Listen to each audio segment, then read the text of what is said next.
Hello friends, welcome back to my channel. My name is Vipin. So guys, आज Reliance में काफी ज्यादा गिरावट हुई है। लगभग 9% तक रिलायंस टूटा है। ओपनिंग में ही इसने जो है गैप डाउन ओपनिंग दी थी अराउंड 2019 रुपीज की, और पूरे दिन में ये कंटिन्यूअसली टूटता रहा है और क्लोज होते होते लगभग 1876 की इसने क्लोजिंग दी है। आज हर एनालिस्ट, हर यूट्यूबर, हर टेलीग्राम के गुरु सब लोग यही कह रहे हैं कि पहले ही कहा था, मैंने लास्ट वीक कहा था, लास्ट मंथ कहा था, 2 महीने पहले कहा था, मैंने कल ही कहा था कि रिलायंस टूटने वाला है, रिलायंस से दूर रहिए। हर कोई यही कह रहा है। बट अगेन सबका ये प्रेडिक्शन था, सबको ये पता था कि रिलायंस ओवर वैल्यू हो चुका है। प्लस इसके रिजल्ट भी इतने अच्छे नहीं आए। अराउंड 15% तक ड्रॉप था रिलायंस की ईयर ऑन ईयर रिजल्ट में। वो भी एक्सपेक्टेड था बिकॉज ऑयल एंड पेट्रोकेमिकल इनका जो बिजनेस है करंटली उसमें डिमांड कम है, वार्न कम है। उस वजह से ऑब्वियसली इनके रिजल्ट भी इतने अच्छे नहीं है जितने लास्ट ईयर आए थे। और लगभग महीने भर से ही जो है रिलायंस एक वीक ट्रेंड पे चल रहा था, एक डाउन ट्रेंड पे चल रहा था, गिरावट की तरफ बढ़ रहा था। तो सारे एनालिस्ट, सब लोगों ने ये प्रेडिक्ट किया था कि रिलायंस में एक भारी करेक्शन आने वाला है। एंड ये बात ऑब्वियसली सबको पता थी कि रिलायंस में जो है काफी जल्दी एक बड़ी तेजी आ गई थी। काफी सारे न्यूज बेस्ड रैलीज ने दिखे थे। तो यहाँ पे एक डिसेंट करेक्शन आएगा, ये सबको प्रेडिक्टेड था, सबको एक्सेप्टेड था। सब ये करेक्शन के लिए वेट ही कर रहे थे। सो आज इस स्टॉक में इतना बड़ा करेक्शन आने का लगभग 3 वजह है जो मैं आपसे डिस्कस करने वाला हूँ। साथ ही साथ हम इस स्टॉक के कुछ फाइनेंशियल्स देखेंगे, स्टॉक के ऑपरेशंस देखेंगे, कब सही टाइम होगा इसे बाय करने का, कब इसमें एंट्री लेनी चाहिए, वो हम इस वीडियो में डिस्कस करेंगे। सो सबसे पहली न्यूज जो सारे प्लेटफॉर्म में, सारे डिस्कशंस में फ्लोट हो रही थी, एक्चुअली एक फेक न्यूज थी कि मुकेश अंबानी की तबियत खराब है, मुकेश अंबानी बीमार है। काफी ज्यादा अफवाहें फैलाई गई थी स्टॉक को हैम्पर करने के लिए। सो इस एक न्यूज ने मार्केट में काफी ज्यादा एक हड़कंप मचा दी। जो अगली बड़ी रीजन यहाँ पे उठ के आ रही है वो ये है कि मैक्वायर ने जो है 42% तक कट बताया रिलायंस के प्राइस में। इन्होंने जो है इसे डाउनग्रेड किया है 42% इनके Q2 के रिजल्ट के बाद। आप देख सकते हैं यहाँ पे मैक्वायर ने जो अंडर परफॉर्म का एक टैग दिया हुआ है रिलायंस के सर पे, और इन्होंने जो प्राइस बताया है वो है 1195। काफी लोअर प्राइस में जो है रिलायंस को इन्होंने जो है टारगेट किया हुआ है, रिलायंस को इन्होंने लेके खड़ा कर दिया है। सो जो फ्राइडे की क्लोजिंग प्राइस थी 2054, वहां से ये लोग लगभग 42% तक का कट देख रहे हैं इसके प्राइस में। 42% तक का डाउनफॉल देख रहे हैं, जो कि बनता है 1195 का। अगर हम एडलवाइस की बात करें तो एडलवाइस ने यहाँ पे जो टारगेट दिया हुआ है वो है 1970 का लोअर एंड पे, और हायर एंड पे 2105 का। सीएलएस ने यहाँ पे जो आउट परफॉर्मेंस का रेटिंग दिया हुआ है, और टारगेट प्राइस कह रहा है 2250 का। और गोल्डमैन सैच ने यहाँ पे जो है बाय कॉल दिया हुआ है 2330 का। अगर आप बाकी सारे रेटिंग एजेंसी और इन्वेस्टमेंट बैंक से कंपेयर करोगे तो आप देख सकते हैं मैक्वायर की रेटिंग काफी ज्यादा स्टीप है, काफी ज्यादा लोअर एंड पे है। यहाँ पे इन्होंने ऑलमोस्ट 50% तक कह सकता हूँ कि यहाँ पे इन्होंने डाउनग्रेड कर दिया है 1195 पे लेके। अगर रिजल्ट को समराइज करें तो रिजल्ट में आपको ओवरऑल 15% का जो है डाउनफॉल दिखाई दे रहा है ईयर ऑन ईयर में। बट अगर हम डिटेल उनके जो है प्रोडक्ट्स पे देखें तो आप देख सकते हैं सबसे ज्यादा जो है उनके डाउनफॉल हुआ है पेट्रोलियम प्रोडक्ट्स पे, petrochemical, refining, oil and gas में। आप देख सकते हैं कंसिस्टेंटली यहाँ पे बहुत ज्यादा आपको गिरावट दिखाई दे रही है। ये पहला कॉलम आपको जो दिख रहा है सितंबर का रिजल्ट है इस क्वार्टर का, और ये जो आपको दिख रहा है ये पिछले साल का रिजल्ट है, और ये लास्ट क्वार्टर का रिजल्ट है। सो हम इस साल को जो है पिछले साल से कंपेयर कर रहे हैं तो आप देख सकते हैं पेट्रोकेमिकल में यहाँ पे लगभग 30,000 का बिजनेस हुआ है, जबकि आप यहाँ पे देख सकते हैं 38,000 था last year, 38,538 to be precise. तो ये सारे नंबर्स करोड़ में आपको ये ध्यान में रखना है। अगर हम रिफाइनिंग की बात करें तो रिफाइनिंग में भी काफी ज्यादा गिरावट आपको दिखाई दे रही है। 62,000 था इस क्वार्टर में, और अगर हम लास्ट ईयर क्वार्टर की बात करें तो 97 था। ऑयल एंड गैस की बात करें तो सेम चीज है, ऑलमोस्ट यहाँ पे आधा हो गया है। और इनका जो रिटेल डिवीजन जिसपे काफी ज्यादा अभी विवाद चल रहा है, और इनका जो रिटेल डिवीजन जिसपे काफी ज्यादा विवाद चल रहे हैं, काफी ज्यादा इशू चल रहे हैं, उसमें भी आपको जो है हल्की सी गिरावट दिखाई दे रही है।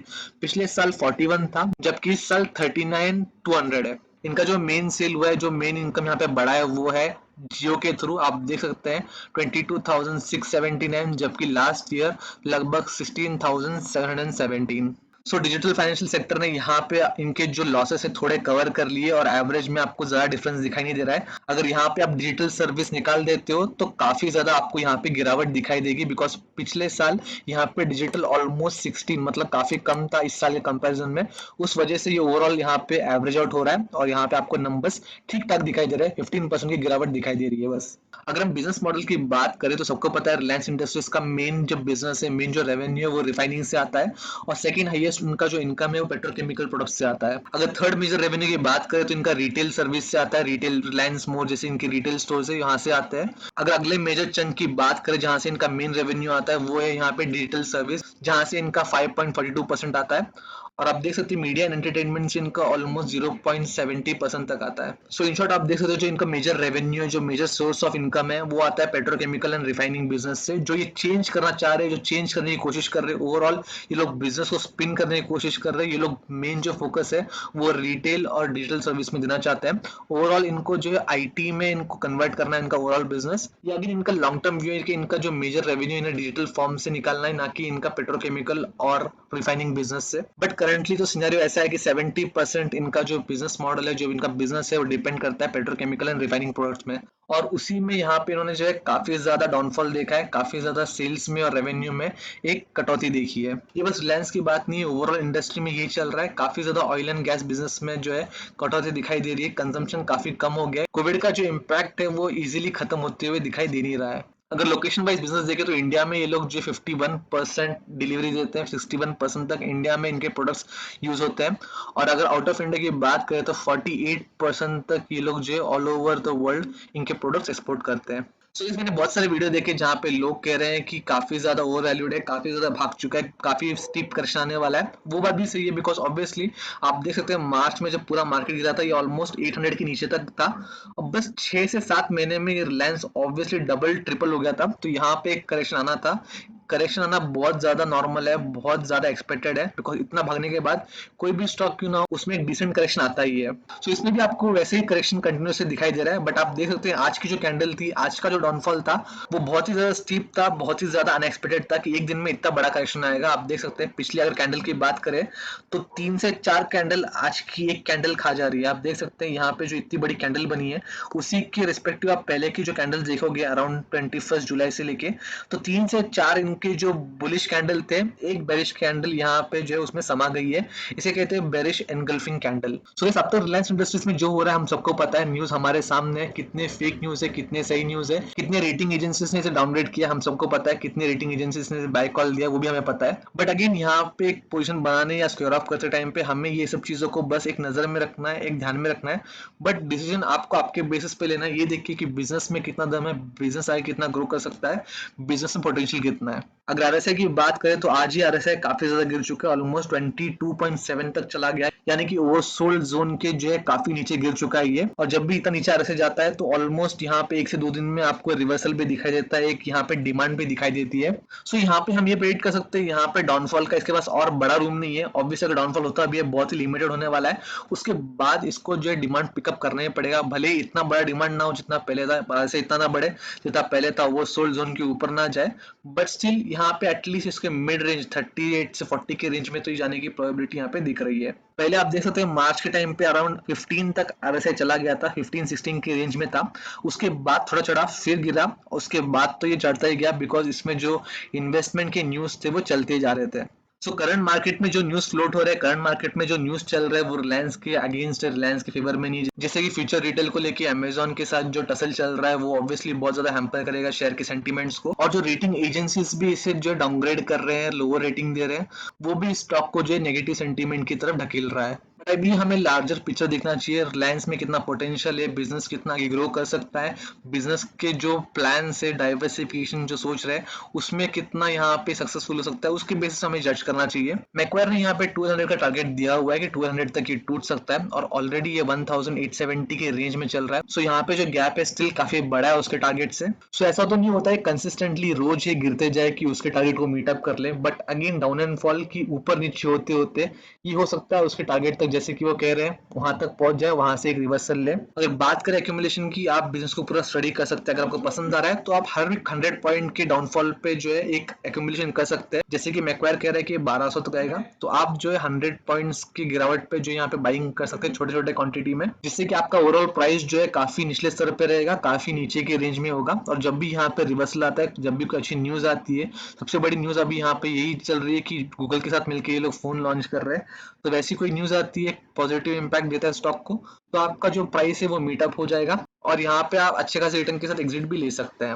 बट अगेन कंडीशन ये है कि आपको हमेशा नजर रखनी है कि इसमें कोई बड़ी डाउनफॉल न्यूज नहीं आ रही है, एक बड़ा एक रेवलेशन नहीं आ रहा है कि ये एक चीज अब तक छुपाई गई थी और अब ये पता चल रहा है। अब तक तो इस स्टॉक के साथ कभी ऐसा हुआ नहीं है, बिकॉज काफी रेप्यूटेड स्टॉक है, कभी उन्होंने इनके शेयर होल्डर के लिए ऐसी कभी एक नेगेटिव न्यूज दी नहीं है। सो ऑब्वियसली यहाँ पे एक्सपेक्टेड है अभी भी हमें ऐसा कोई शॉकिंग न्यूज मिलेगा नहीं। बट अगेन शेयर मार्केट है, हम ब्लाइंड नहीं खेल सकते, हमेशा स्ट्रैटेजी के साथ ही यहाँ पे खेलना पड़ेगा, स्ट्रैटेजी के साथ ही यहाँ पे हमारा इन्वेस्टमेंट करना पड़ेगा। बहुत से लोग इसको हायर एंड में जब ये अराउंड 2000 क्रॉस कर चुका था, 2300 तक गया था, बहुत से लोग इसे चेस कर रहे थे, बाय कर रहे थे।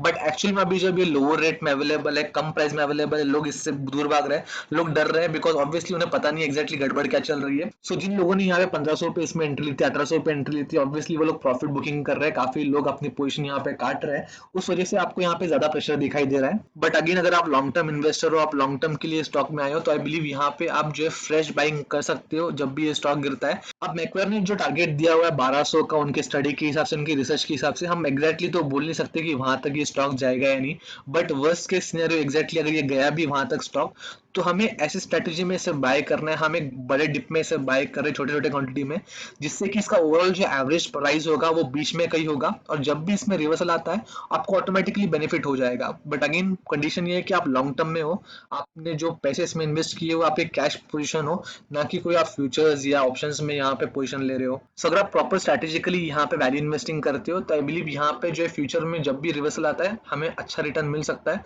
हमें एक अच्छी अपॉर्चुनिटी मिल सकती है। बट करेंटली तो यहाँ पे काफी ज्यादा बेयर्स का प्रेशर दिखाई दे रहा है, काफी ज्यादा बेरिश ट्रेंड दिखाई दे रहा है। ये काफी रेयर सिनेरियो दिखाई दिया आज कि निफ्टी ग्रीन में था, स्टिल रिलायंस में इतनी बड़ी गिरावट दिखाई दी है। लगभग 5 महीने बाद जो रिलायंस में एक दिन में इतनी बड़ी गिरावट दिखाई दी है, अब तक इतनी बड़ी गिरावट एक दिन में यहाँ पे दिखाई नहीं गई थी। तो समराइज करूँ तो कुछ फेक न्यूज चल रहे थे, काफी ज्यादा सेलिंग प्रेशर था, काफी लोगों ने यहाँ पे अपॉर्चुनिटी देखी, ऑपरेटर्स ने भी काफी बुरी तरह स्टॉक को यहाँ पे गिराया था, उस वजह से जो लोग जेन्युइन थे उन्होंने भी उनकी प्रॉफिट बुकिंग कर ली पोजीशन की, जिन्होंने भी इस लेवल पे इसे बाय किया था 1800 के लेवल पे। सो ओवरऑल हमें यहाँ पे स्टॉक जो है धाराशायी होते हुए दिख रहा है। बट अगेन जो वैल्यू इन्वेस्टर्स है, जो लॉन्ग टर्म पर्सपेक्टिव रखते हैं, आई बिलीव उनके लिए अच्छा अपॉर्चुनिटी है शेयर में। अब तक तो यहाँ पे कोई रिवलेशन आ रहा नहीं है कि ये बड़ी न्यूज है, ये स्टॉक को जो है, ये कंपनी को जो है बंद करने लायक एक न्यूज है, बड़ी इन्होंने बात छुपाई है। हाँ, बट ऐसा कोई न्यूज आता है पब्लिक में, ऐसी कोई बात आती है तो अलग बात होती है, तब हम यहाँ पे जो है एक पूरी नजर से देख सकते हैं, हम इससे दूर रह सकते हैं। बट अब तक इनका पास्ट में जो हिस्ट्री है उसके हिसाब से तो इन्होंने ऐसी कभी कोई शेयर होल्डर के साथ जो है बात की नहीं है,